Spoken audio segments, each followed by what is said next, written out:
Media Malaysia memberitakan, Indonesia mengukuhkan tempat di klasemen grup C kualifikasi Piala Dunia setelah mengatasi Tiongkok pada Kamis. Pertemuan di Jakarta ini penting bagi kedua tim dengan Indonesia saat ini berada di jalur yang tepat untuk melaju ke babak berikutnya. Sementara Tiongkok berada di posisi terbawah grup C. Bekas penjaga gawang Inter Milan, Emil Audero tampil untuk pertama kalinya dalam starting 11 Indonesia, sementara Tiongkok bermain tanpa penyerang berbahaya yang juga kapten tim, Hu Lei. Permainan berlangsung sedikit lambat di awal laga dengan penguasaan bola tampak lebih memihak sang Garuda. Namun benteng pertahanan Tiongkok mudah untuk menyekat serangan itu. Pada menit ke-41, pemain sayap Indonesia Ricky Kambuaya telah dilanggar oleh pertahanan Tiongkok di dalam kotak penalti, lalu memaksa wasit pertandingan menghadiahi sepakan penalti. Tugas penting itu diserahkan kepada pemain Oxford United, Ole Romeni, dan penyerang berusia 25 tahun tersebut tidak menghadapi masalah untuk menyempurnakan sepakan penalti bagi Indonesia. Bersambung babak kedua, tim tamu terlihat sudah tertekan dan berusaha mencari jalan menembus pertahanan tuan rumah, namun penyelesaian akhir yang tumpul telah mengecewakan Tiongkok. Laga di Stadion Gelora Bung Karno, Jakarta berakhir dengan skor 1-0 untuk keunggulan Indonesia. Laga terakhir grup akan mempertemukan Indonesia yang akan terbang ke Suita untuk menentang Jepang, sedangkan Tiongkok akan menjamu Bahrain pada 10 Juni mendatang. Seperti inilah komentar fans Malaysia. Selamat Indonesia, tapi kalian belum aman sepenuhnya. Kenapa saya bilang begitu? Meskipun kalian lolos ke babak keempat, hal yang paling menakutkan adalah harus bertanding di negara-negara Arab. Dan kalian pasti tahu sendiri kalau tim-tim Arab mendapatkan keuntungan dan tentunya mereka bermain kotor. Jadi ya, semoga kalian bisa menghadapi dan melakukan yang terbaik di babak 4 nanti. Indonesia bisa lolos ke putaran selanjutnya karena Indonesia memulai langkah lebih awal dari Malaysia. Untuk Piala Dunia, tim Asia Tenggara yang jujur saya katakan memang Indonesia dan Thailand yang jelas-jelas bersungguh-sungguh ke arah itu. Mengenai Malaysia, saya terpaksa bilang masih belum jelas arahnya. Seharusnya saat Coach Kim Panggon, Malaysia sudah melangkah lebih jauh, tapi ada kesalahan manajemen. FAM MFL menyusun jadwal Liga musim 2024-2025 yang membawa petaka bagi skuad kebangsaan Malaysia sehingga mereka kehilangan peluang untuk lolos ke putaran selanjutnya di kualifikasi Piala Dunia dan kualifikasi Piala Asia. Klub-klub yang bertanding di Liga Super juga menghadapi masalah keuangan hingga mengganggu emosi para pemain. Semoga di tahun 2025-2026 FAM MFL lebih bijak dalam menangani masalah ini. Tapi pertandingan tadi malam sama sekali tidak seru, tidak seperti saat melawan tim Arab dan Bahrain, kalau dilihat tim nasional hanya fokus pada pemain Romeni saja. Untungnya Kambuaya bijaksana, Garuda pun bisa terbang tinggi. Selamat Indonesia terbaik, semoga kalian lolos ke Piala Dunia. Masih sulit untuk lolos, mungkin bisa dapat peringkat ketiga terbaik, tapi persaingan makin rumit, menang lawan Cina pun salah satu alasannya karena lapangan tidak bagus.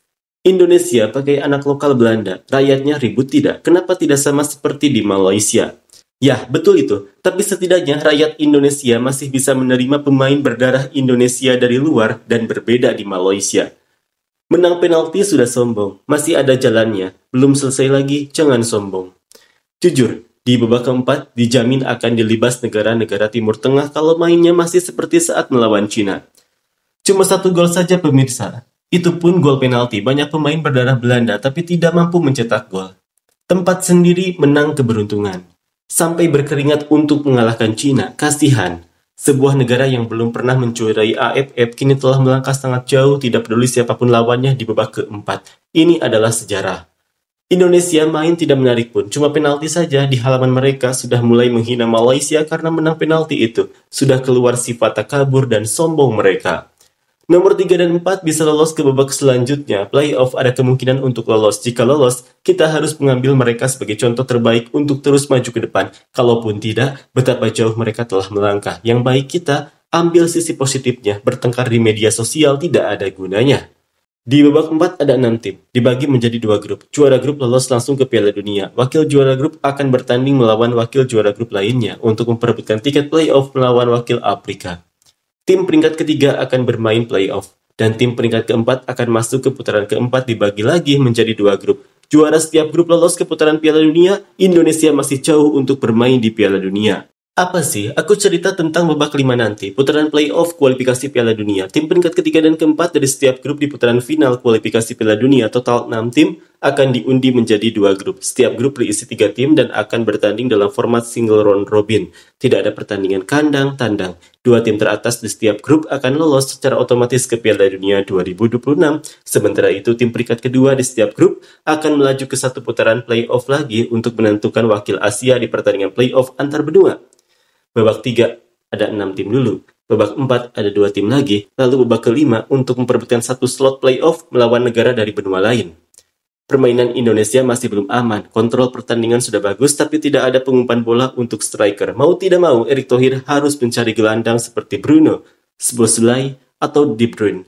Kasihan Romeni, sampai harus turun ke bawah meminta bola. Selamat Indonesia, semoga berhasil di babak selanjutnya. Sudah bagus tapi cepat kehabisan tenaga. Masih jauh jika mau dibandingkan dengan tim-tim yang bermain di Eropa. Dia pandai mengontrol permainan, menciptakan peluang, tapi kadang-kadang kedua pemain sayapnya tidak terhubung. Betul, taktiknya terlihat belum rapi. Banyak operan terburu-buru ke depan tanpa arah tujuan. Pelatih ini seperti kurang taktiknya. Seperti lebih bagus taktiknya Sinteyong, tapi ya itu, mereka perlu melihat ke depan. Semoga Kluivert ini tidak menyia-nyiakan kesempatan. Menang dengan penalti saja, pantas saja Belanda tidak memanggil mereka untuk bermain. Ya, gelandang mereka tidak padu untuk menyerang, tapi dalam bertahan memang bagus. Semoga gelandang Harimau Malaya bisa bekerja dengan baik. Jadikan mereka contoh teladan untuk sepak bola negara kita, meskipun berat hati untuk memuji mereka, tapi kita harus akui mereka sedang berada di puncak yang lebih tinggi dari sepak bola kita. Tidak apa-apa, kita akan bergerak perlahan-lahan apapun itu. Selamat untuk Indonesia.